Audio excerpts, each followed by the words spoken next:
Will we have another stock market crash? Today I'm going to go through 6 reasons why I think it's likely that we'll have another stock market crash, and also the time frame for when I think it's going to happen. So stay tuned.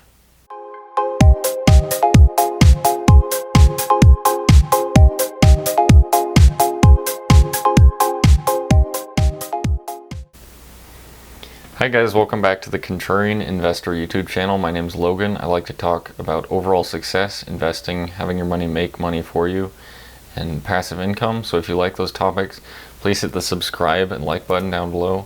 Also, you can comment on what topics you'd like to hear about in the future, and I'd like to talk about what you guys want to hear and not just what I want to hear. So I'd appreciate that too. Today I'll go through 6 reasons why I think it's likely, in my opinion, that we'll have another stock market correction, and also the time frame for when I think that's going to happen if we do in fact end up having another correction.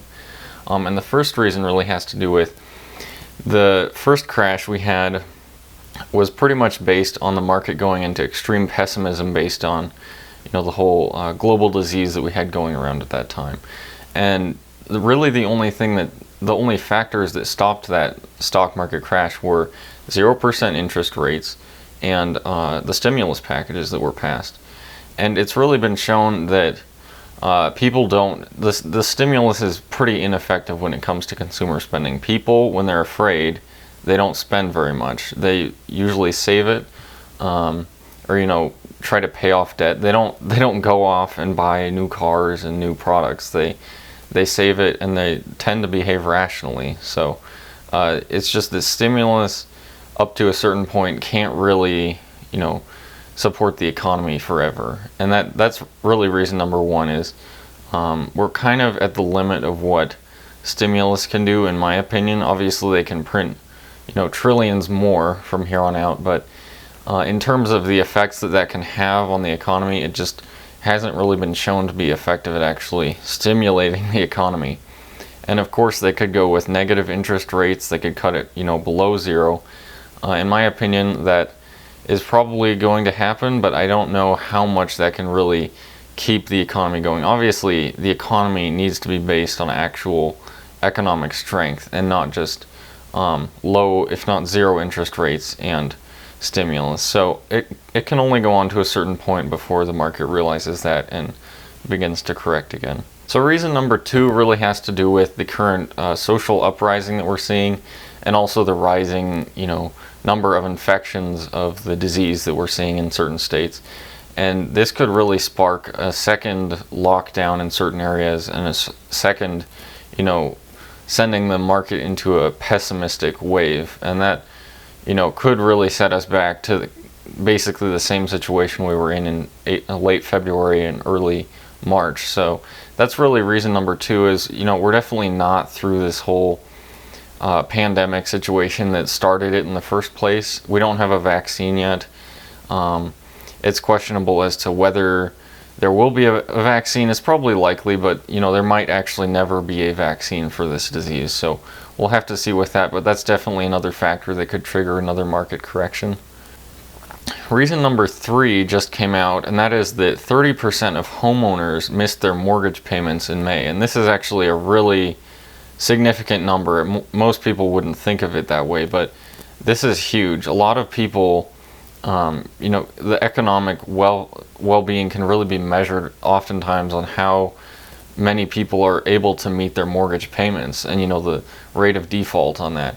And, much of this could be due to kind of the policies surrounding mortgage payments right now that are not really being, held to what they should be. But this could really lead into another situation like in 2008 when, the adjustable rate mortgages kicked up and all of a sudden you had 8% defaults on people's mortgages. That could be a potential reason that would trigger another market crash. So we'll have to see, but this is really a discouraging news factor when it would come to continued bull market from here on out. Reason number 4 has to do with historical precedent setting at average bear market length of 14 months. So that's a lot longer than 2 months, or more like 6 weeks in this case. So we really have to keep in perspective that a V-shaped recovery, as they're calling it, is nothing to be expected. That would be completely abnormal The normal thing would be for it to last over a year, 14 months, you know. So as far as market crashes go, it's normal to see an initial panic sell-off like what we saw in February and March, and then a slight climb back, and then another drop for, you know, a year or so. And we've seen, you know, the first two parts of that. Reason number 5 really has to do with the potential for further trade issues with China. Now, we already had this before the current global disease, but we're going to really begin to see this a lot more afterwards. We had a lot of industries in China like pharmaceuticals, you know, production of masks and gowns, and really crucial industries that we hadn't really realized were crucial up until now. And we've had those heavily in China up until now, and we're going to need to, you know, start pulling them back, regardless of who the next elected president, who the next elected Congress are. That's going to be a major pressure that they are trying to accomplish, is really bringing supply of essential industries back to the United States.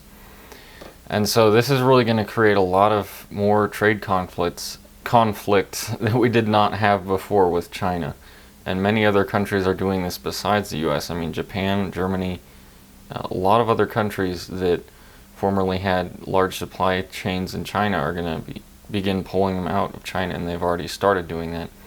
And especially with the re-election of Trump, that I think is likely, we're going to really start to see that, you know, ramping up more and more trade issues. And trade issues, they might benefit the economy, but the stock market really does not like any kind of uncertainty, and issues with trade definitely brings more uncertainty into that issue. Now, the 6th reason I'm going to give is just the historical precedent for this disease is kind of set by China, which was the first country to be affected by it. And what we've seen in China is, sure, consumer spending does surge. It tends to surge after, you know, the initial lockdowns are lifted and after the initial wave has been passed, but it hasn't lasted in China very long. It has diminished after peaking.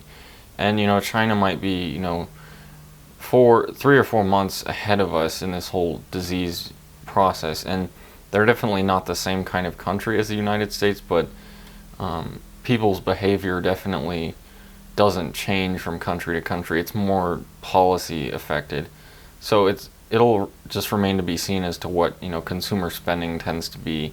But in China and other countries, it's tended to be more conservative after the initial kind of just exuberance of being able to go do things. It kind of tends to wear off, and that's the 6th and final reason I think that we'll probably see another market sell-off in the near future. I think that if it's going to happen, it'll probably happen before the end of 2020, like, you know, October, November, December, I would say, are the most likely months, just because in those months you really have the effects of stimulus and 0% interest rates beginning to wear off. So I think that's probably the most likely time frame for a correction to happen, if it does happen. So if you like this topic, please hit the like button. If you didn't like it, you can hit the dislike button and tell me why in the comments. I like to get feedback from my viewers. So yeah, thank you for watching. I hope to see you again.